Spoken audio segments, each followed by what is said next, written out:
Hello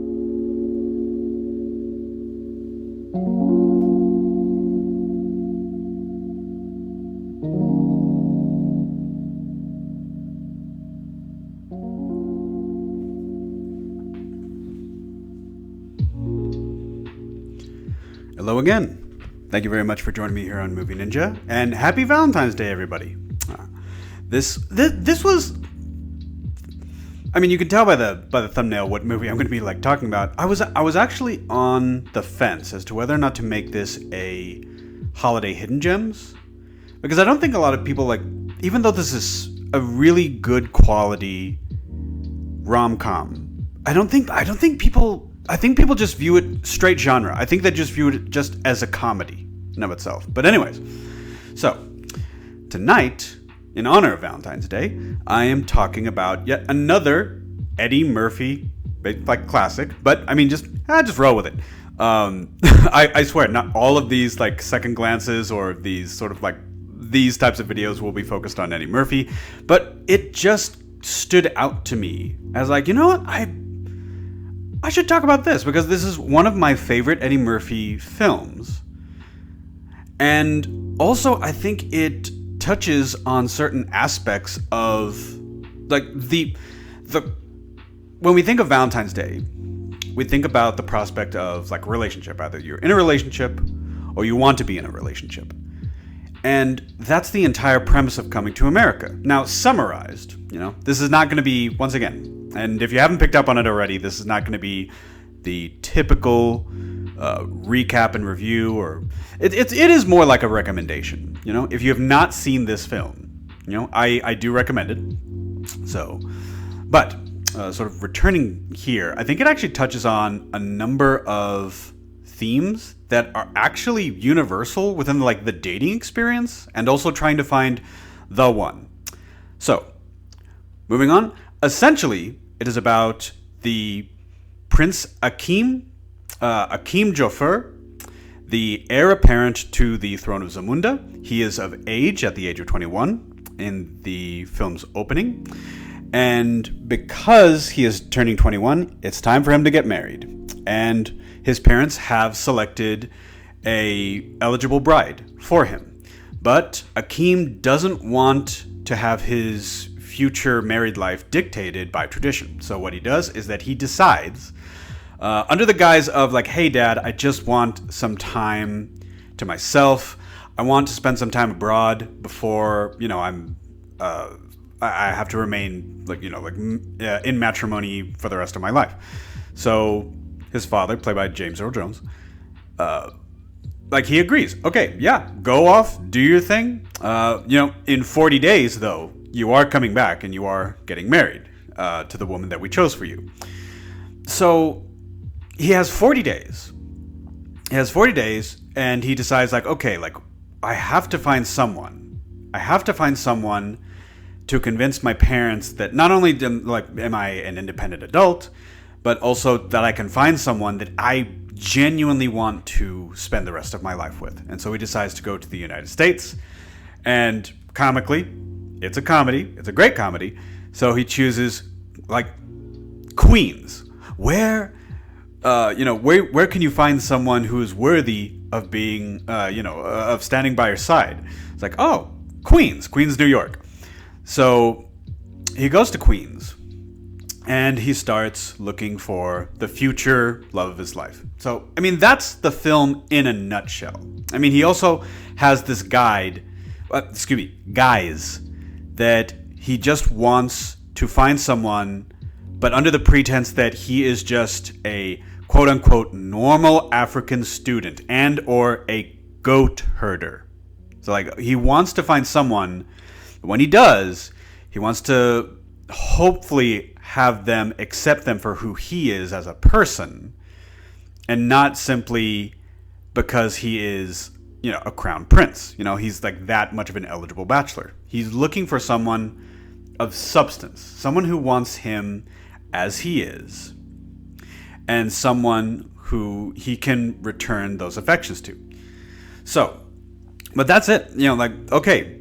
Crown Prince is given 40 days to find the future love of his life, And he has to do this under the, pretense of being just a quote unquote normal guy. There's like an African student and a goat herder. So, what really does make this film stand out for me, for me as a romantic comedy, is he goes to the United States. He has to ingrain himself in 1980s New York. And Akeem is someone who, like, the comedy from the first act onward up until he gets to New York is you have this crown prince that has been pampered, like ridiculously and hilariously. Like, he has done nothing for himself. And that's why he's kind of, even if there wasn't the aspect of, I have to get married and I have to spend the rest of my life, preparing for when I'm going to ascend to the throne and all that, he hasn't experienced any real world situations, and he hasn't had any experiences outside of the servitude of his pampered lifestyle. Everything, every possible need is attended to, and so he feels very, like a child, and he doesn't want that. So, hey, like, in another aspect, this is like not just a young man, beginning sort of like the adventure of like dating, but also just act like normal adulthood. Because, okay, you got to find a place to live, you got to get a job, and you know what? In your off time, if you have an off time, maybe try to, sort of like fashion a love life for yourself, if you do that. But anyways, so he does get an apartment, something within means. So he finds the worst tenement building, and he just gets like, okay, just whatever, the worst possible like living situation. But the worst possible living situation, the only good thing about it, it's cheap. So he finds a job. He finds a job at, like many of us, hey, like when we started out, fast food. Okay, at a McDowell's, not McDonald's. Don't confuse it. McDonald's lawyers, they get confused, and it does create problems for Mr. McDowell, played by John Amos. It's like, okay, we just have a misunderstanding. Yeah, it's called copyright infringement. It's called trademark infringement, okay? Because Mr. McDowell is someone who you can see, like, in this community, he's just trying to form a niche for himself. Just someone as a restaurant owner. That's it. That's all it is. But he's stacking his deck by, building off of the McDonald's, like, image. He claims that he's not doing that. Yeah, we know what he's doing. But anyways, so Akeem, he gets situated. He has a place to live, he has a job. So he throws himself into the dating scene. And I feel that like Akeem's situation, I think it's fairly universal. Because when you're young and you're just starting out, trying to build relationships and whatnot, one, you don't know what you're doing. Akeem is not just like naive because he's lived a very sheltered, very pampered life, but like he's never really had to make any decisions for himself about anything, and he's throwing himself into the New York dating scene. Oh my goodness, y'all. And I think all of us, like when we like start, we started like as like teenagers, and then we like when we were in our 20s and like that, we don't know, like, we don't know, one, what we want. I think some do. The lucky ones, like, they know. But most of us, we don't quite know until you build up a library of experiences with different people and different personalities and like that. You don't quite know at the very beginning what you're looking for. Not really. And Akeem doesn't. He just puts himself out there, and like, okay, like the bar scene. So you have this one scene where Akeem and his friend / manservant, I had to say friend / manservant, we know that he's part of his very limited entourage for the film, but essentially he's kind of his assigned friend. You know, he's there to make certain that he doesn't get in over his head and he stays out of trouble. That's Simi, played by Arsenio Hall. So Akeem and Simi, they hit up this one bar, and they mentioned that they do this like for several days. They mentioned this in the film, and yeah, like for anyone who just grew up in the age of like the internet, the bars were prehistoric Tinder. I mean that oh my goodness, that's your meat market. And yeah, I mean like that. Meat market via Upton Sinclair. You know, you see, like, they meet all of these characters, and it's a wide-ranging like gamut. You know, like characters and personalities of extremes. And the thing is, like, that's part of the adventure, but that's also like why it's very exciting, but it's also very dangerous. Like that, like just going like head first into the dating scene. You know, you put that vibe out there, and the thing is, like, if you don't really have any filters, if you don't really have any sort of like specifics in mind, just yeah, it can do a number on your life. The types of people that you can like run across and who might not necessarily have your best interests in mind. So anyways, Akeem, all right, he's not impressed by the bar dating scene. He's not. So, you know, he goes in a number of different directions, you know. He asks for advice. At the apartment building where he lives at, right beneath it, there's a barbershop. A barbershop that is run by Eddie Murphy and Arsenio Hall. Just in makeup as barbers. As barbers and one Jewish patron. So, I mean, just, hey. Before Eddie Murphy became known for playing multiple roles, I believe this was the very first film that he did this in. And he does it to a really fun, really, really great degree, actually.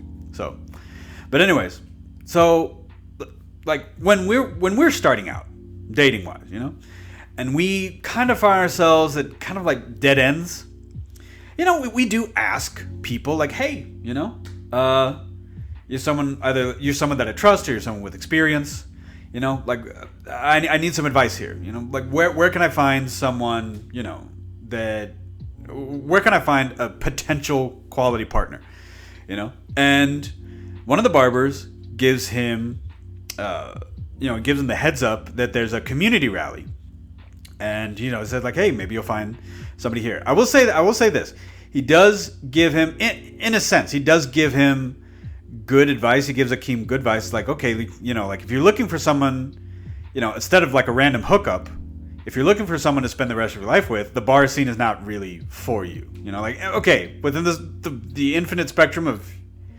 human experience, yeah, I'm sure that people have found spouses at the bar scene. You know, it's just, it all depends on you. But like but there are places where you go and it's mostly just for hookups. And it's like, yeah, like, you know, you're not going to find the love of your life necessarily at a bar. You know, you gotta you gotta go someplace else. You have to go to the library, and he says, like, you know, gotta go to. He recommends the church gatherings and things like that, and he mentions at the top of the list is this community rally that they have.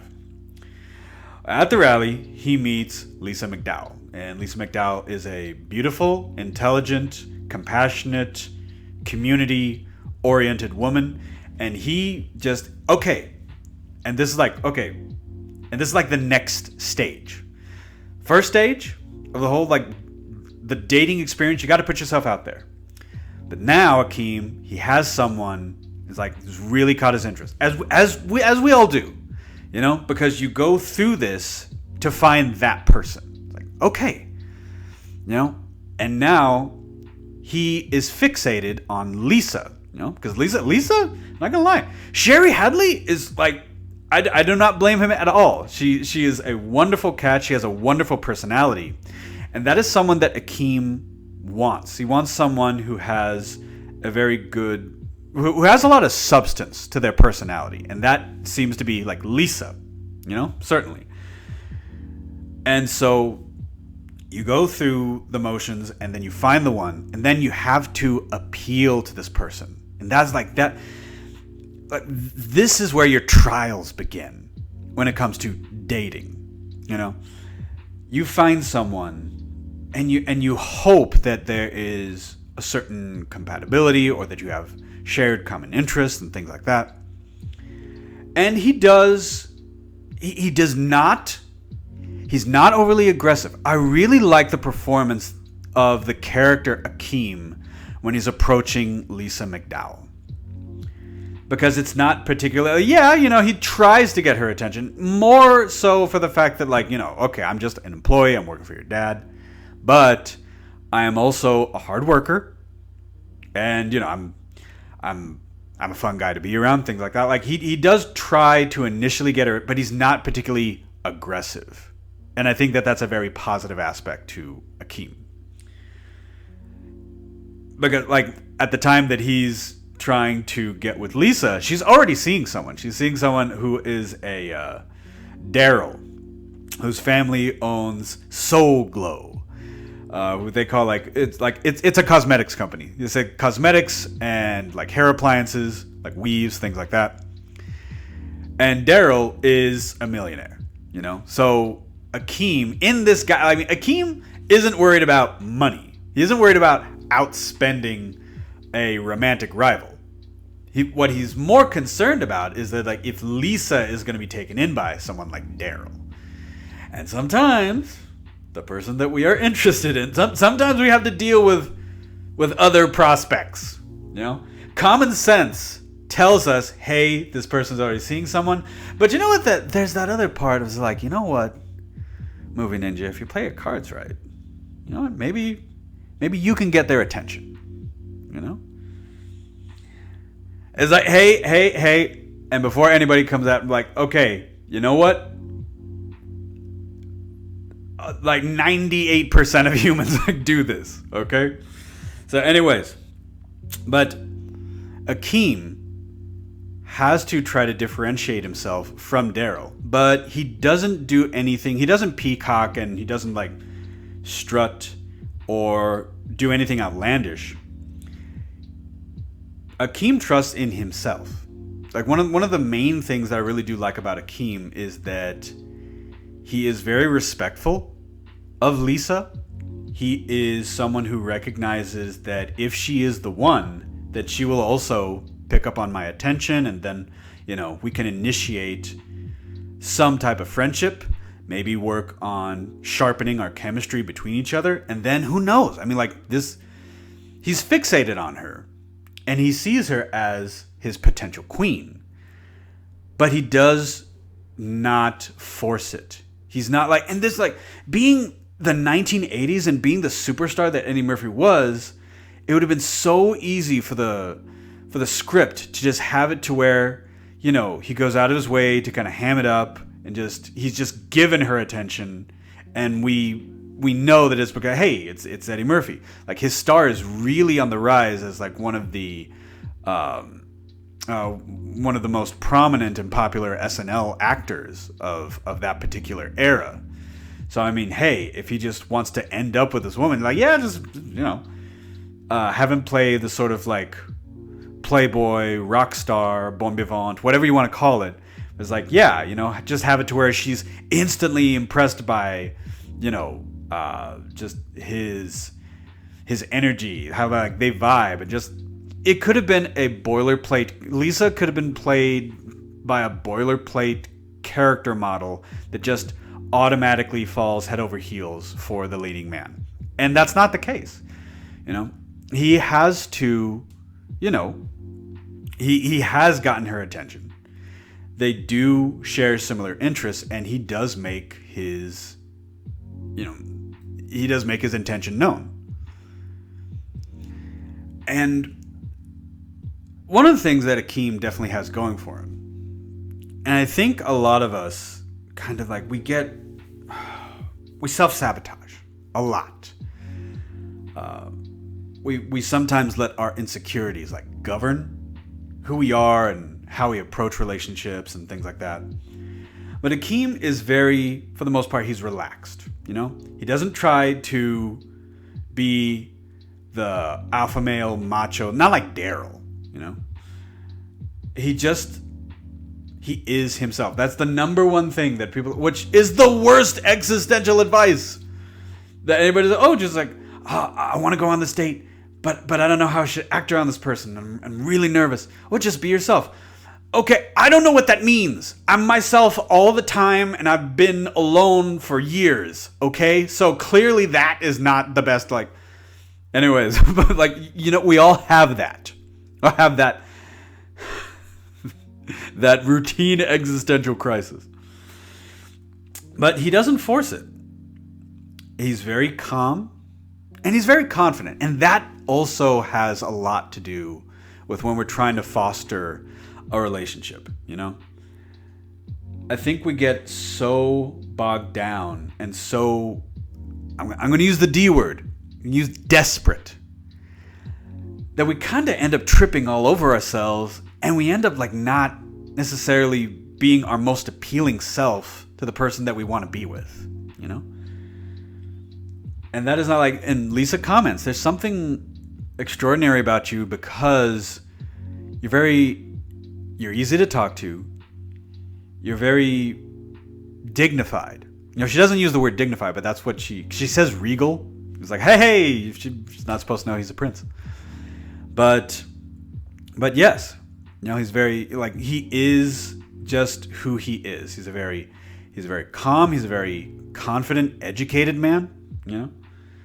He appeals to her as a person, and he appeals to her mostly to her intellectual self, because this is the person that he wants to be with, you know. I'm not going to say like too much more about this, because I do recommend this as one of the best romantic comedies. I think you also see what makes this film stand out for me is how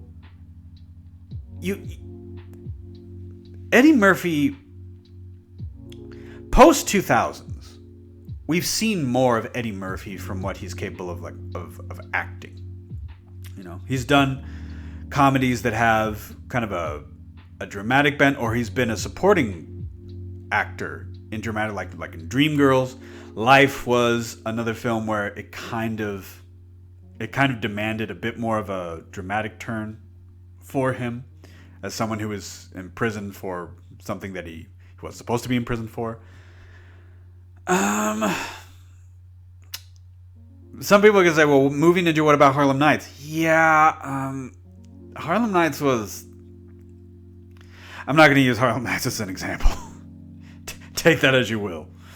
All right, but if he played... I think that this is one of those rare roles that if things had gone slightly different, if Eddie Murphy had managed his career outside of just pure comedy, I think he could have been someone of a dramatic, you know, contender, the likes of Denzel Washington or even Morgan Freeman. That being said, Eddie Murphy doesn't need my approval for his career success. Eddie Murphy is still, like from Saturday Night Live, season 1 Saturday Night Live to 2022, you know, his career is still going strong. He's won multiple awards. You know, he's made his money. He's gotten his flowers. You know, and yeah, he's received attention and accolades because he's a good actor. But I think that it's an outstanding performance from Eddie Murphy for his acting credentials, because you don't really see this type of acting from Eddie Murphy really outside of a few weeks ago. I also did a recap and a recommendation for The Nutty Professor, and that is also a role that he had to play someone who is very subdued, someone who's very meek and shy and humble and intelligent and vulnerable. And this one is not like... This one shares a few cues, character-wise, from that. But Akeem he's very quiet. He's very dignified. He's very stoic. He's very his charm comes from his intelligence and his bearing. So yeah, but I highly recommend this, Coming to America. It's a good comedy. It starts out like a little bit, the first time you watch it, you don't quite know, like, what am I setting myself up for? The very beginning is a totally different brand of like humor, because it's showcasing how pampered and childlike Akeem is, versus him trying to forge his own path and build his own life. But it is one of the best romantic comedies in my opinion. And I don't think, like, even though it's a celebrated comedy, I'm not going to pretend like it's not, I do feel that it may not have received its dues in terms of rom-com recognition. So, for this Valentine's Day, if you have the chance, I would highly recommend watching the Eddie Murphy classic, Coming to America. Thank you very much for joining me here on Movie Ninja, and I hope you have a great rest of your day.